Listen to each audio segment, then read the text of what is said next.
tim penyidik menemukan adanya aliran dana atau uang gratifikasi yang diterima saudara tersangka RAT sejumlah sekitar 90.000 US dollar.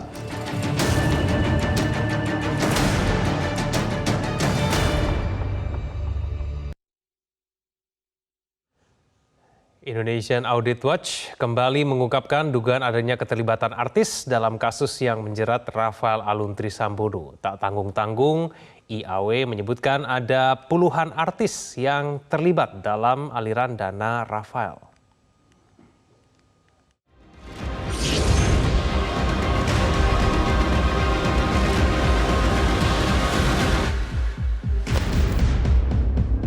Setelah gaduh adanya artis inisial R yang disebut terlibat dalam kasus Rafael Alun, kini Sekretaris Indonesian Audit Watch Iskandar Sitorus kembali menyatakan ada 30 artis dan selebritis yang terlibat dalam aliran uang dari Rafael Alun melalui turunan bisnis Rafael. Di antara artis-artis tersebut disebutkan ada sebagian yang merupakan anggota grup band ternama. Iskandar menyebut salah satu modus yang dilakukan adalah pemindahan perusahaan jangkar dari suatu negara ke Indonesia dengan pajak nol melalui skema tax amnesty. Disebutkan dana perusahaan tersebut mengalir ke artis-artis tersebut. Terkait dengan modus operandi ketika Rafael cawe-cawe membantu perusahaan asal Mauritius tukar baju menjadi berbasis di Indonesia. Tadinya yang Mauritius itu kena kasus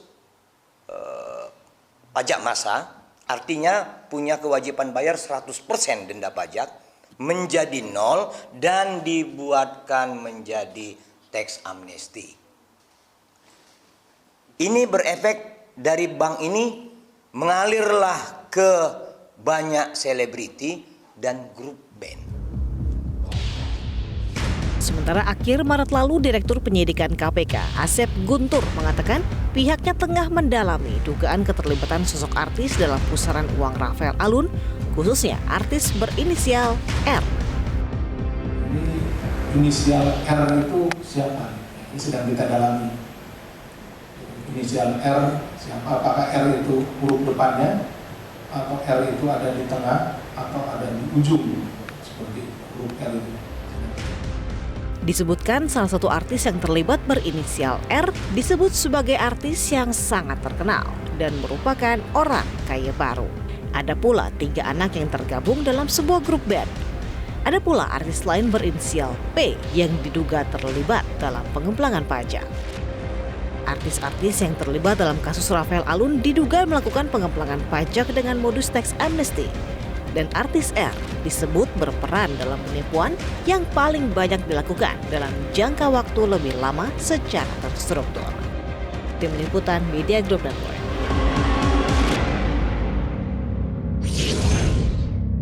Indonesia Audit Watch menyatakan ada puluhan, bahkan hingga 30 artis ternama Indonesia yang turut terjerat dalam kasus gratifikasi dan pengemplangan pajak yang dilakukan Rafael Aluntri Sambodo.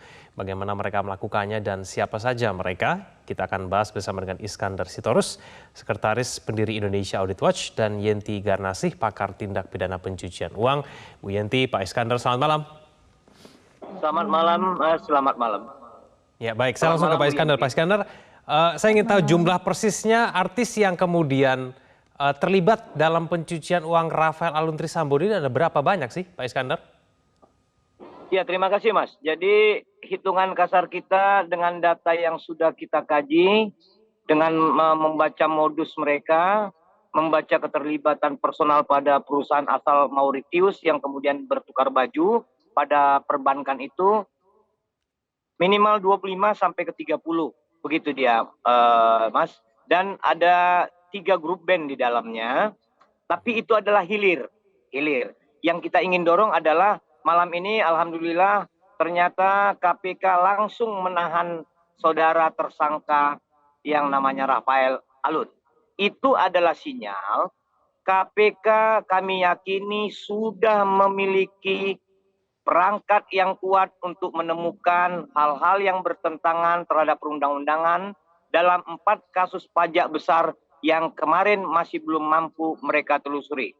Kami juga tahu bahwa kemampuan alat atau mesin canggih untuk tracking KPK sudah mumpuni menjamah 4 kasus tersebut. Jadi kita berbahagia, kita harus menghormati warganet plus 62 Indonesia. Terima kasih warganet, kalianlah yang mendorong kasus ini menjadi sempurna untuk disidik oleh KPK. Begitu sementara ya, Mas. Ya, Pak Iskandar, siapa saja sih artis-artis ini? Kalau kita mau menyebut dari hilir ini, hanya 1-2 kok yang menjadi operator. Hanya 1-2 kok yang diorder. Tapi ada satu memang yang terlampau dominan, yang inisialnya R tersebut, yang memang luar biasa bisa menjadi ide atau dalam pemikiran kita adalah intelektual dader. Jadi dia yang mengidekan karena sudah mempunyai pengalaman sebelumnya, begitu loh Mas. Pengalamannya itu lumayan gitu. Nah, jadi kita melihat agar sebaiknya KPK mempercepat dengan data-data yang ada. Kami harap, tadi kan sudah disebut oleh Pak Dirdik ya, Pak Dirdik ini kan juga masih muda, mempunyai pemikiran yang tenang, sama seperti Pak Firly dan komisioner lainnya. Kami yakin mereka sudah sampai pada level dan menemukan titik keterkaitan, terkonsolidasinya, terkorelasinya Rafael dan komplotannya di dalam kasus-kasus besar yang kalau di list kami dari 51 kasus pajak itu diwarnai merah. Begitu dia, Mas. Oke, Pak Iskandar tadi sebut R ini intelektual dader. Ini modusnya bagaimana nih? Kalau dilihat modus luar biasa, nanti tapi mudah dipatahkan atau dibuktikan. Bagaimana sederhananya seperti tadi kita juga dengan Bu Yenti ya, bahwa pencucian uang ini masif, marak, melibatkan banyak orang, tali temalinya agak rumit tapi mudah dibuktikan. Lalu kita bisa melihat bahwa mematahkan mereka hanya satu kok, dilihat dari ukuran pajak yang didapat negara, dari pajak penghasilan mereka atau pajak pendapatan mereka, dikaitkan dengan apa-apa kinerja perusahaan mereka. Kan nggak mungkin ada satu perusahaan yang modalnya 100.000 tapi bisa membangun kegiatan kinerja bisnisnya itu sampai dengan 10.000, sampai dengan 1 juta begitu. Jadi sepaham, terima kasih Bu Yenti, semoga Ibu juga bisa nanti membantu kawan-kawan di KPK, semoga nanti KPK juga menjadi lebih cepat dan lancar, publik, warganet membantu kita, sebab kalau kita perhatikan apapun yang dikatakan oleh Rafael, ini bisa kita lihat bersama-sama, dari mulai mengaku nggak punya uang, rakyat menyuruh dia jual tas, dari mulai mengaku dia sedih, tapi waktu mau ngelap matanya kelihatan jamnya sebegitu mewah, banyak hal-hal yang menyebut ibunya adalah orang kaya, ternyata publik membuktikan bahwa tidak seperti itu.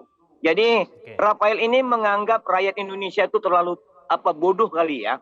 Rafael ini menyederhanakan sekali seperti layaknya dia menyederhanakan para pengemplang-pengemplang pajak, korporasi-korporasi yang selama ini bisa ditekan atau ditekuk oleh dia. Kan kita bisa tahu apa yang diumumkan oleh Pak Firly tentang bagaimana masifnya sejak tahun 2011 Rafael. Padahal di komplotan itu Rafael sudah mulai menggeliat sejak tahun 2000.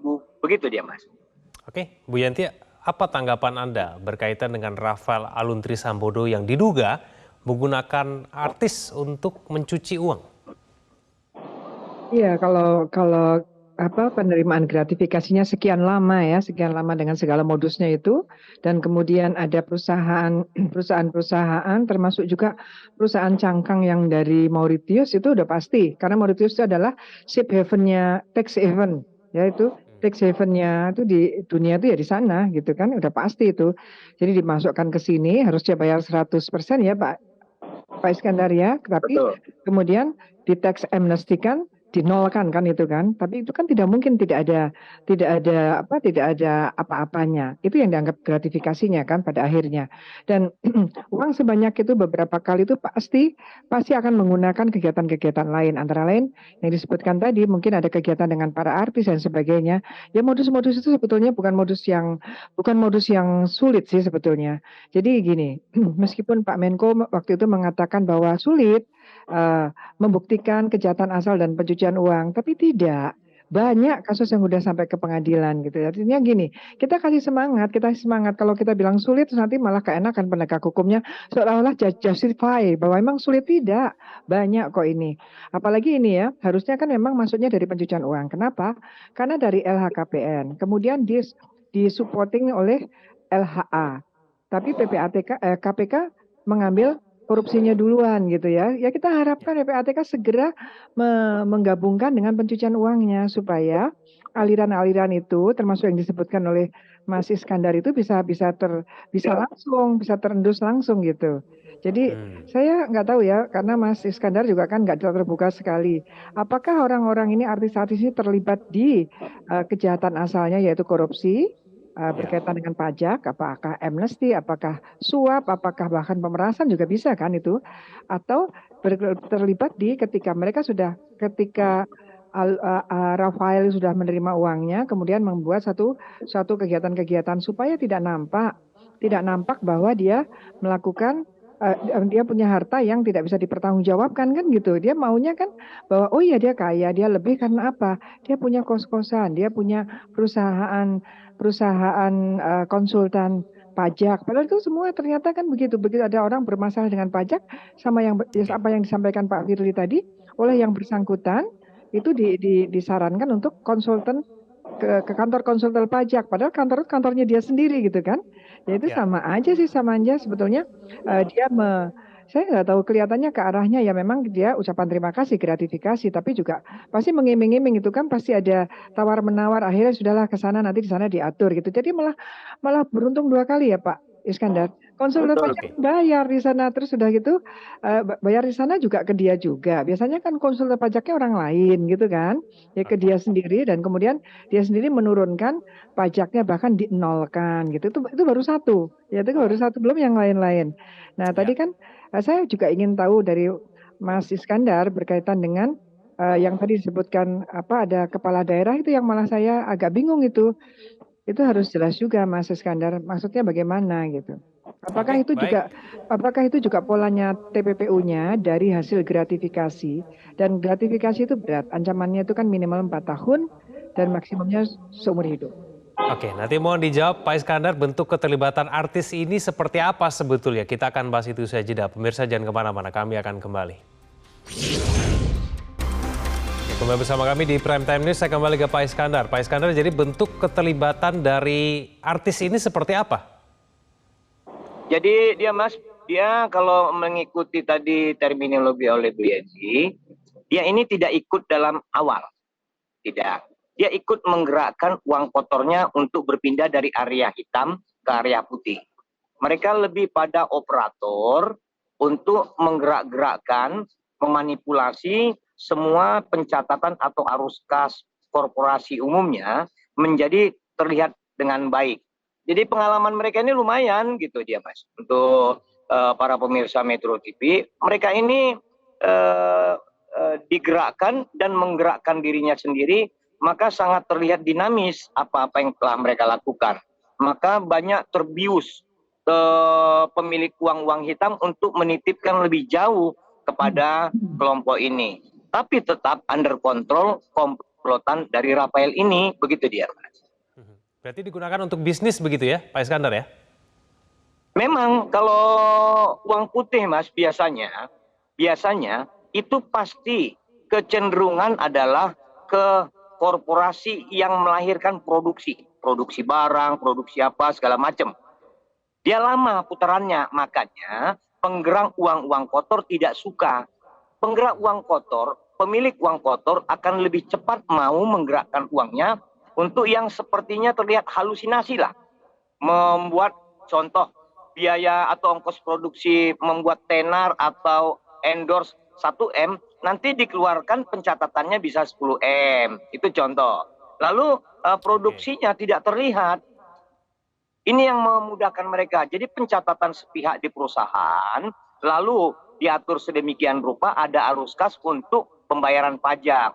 Umumnya juga usaha-usaha yang mencuci uang hitam itu nggak lebih dari 5 tahun usia usahanya. Karena mereka tugasnya bukan mau berbisnis untuk menggerakkan roda perekonomian orang banyak, tapi untuk mencuci uang yang satu gudang di rumah. Begitu loh Mas. Oke, Pak Iskandar, tapi apakah ini artinya bahwa artis ini tahu bahwa ia terlibat dalam pencucian uang? Seharusnya tahu. Karena kontraknya itu kan pasti ada. Namun kami yakin kontrak ini juga dimanipulasi sedemikian rupa supaya kalau ada artis yang ngerti menjadi oh ini kontrak.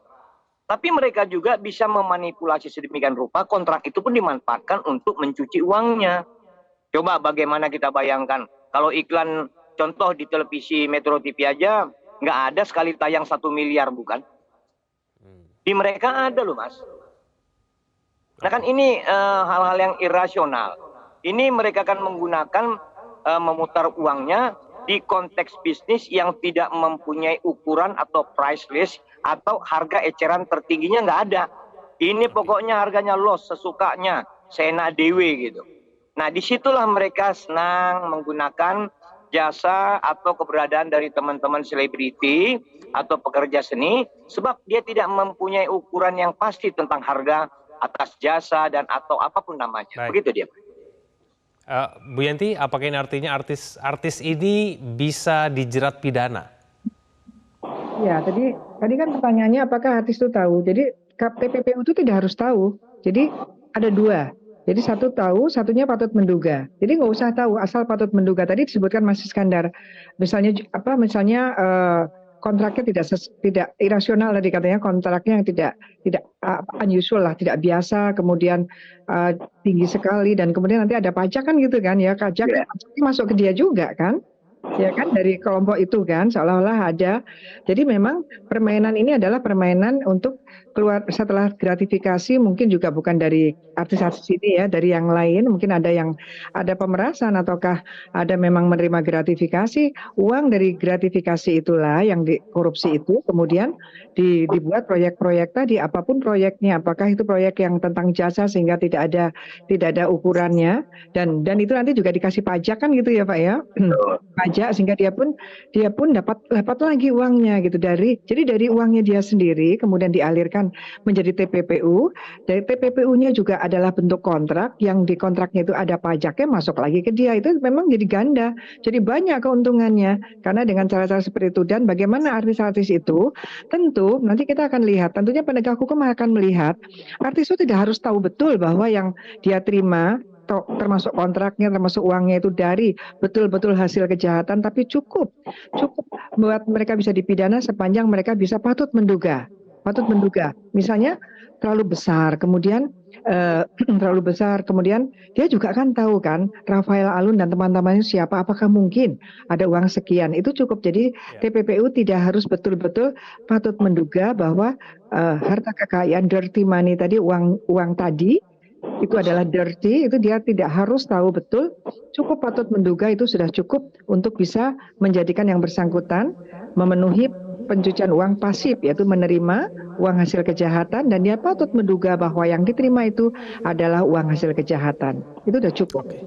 Baik, kita akan tunggu nanti pengungkapan kasus pencucian uang yang melibatkan Rafael Alun Trisambodo oleh KPK. Terima kasih Pak Iskandar, terima kasih Bu Yanti bergabung bersama kami di Prime Time News. Selamat malam.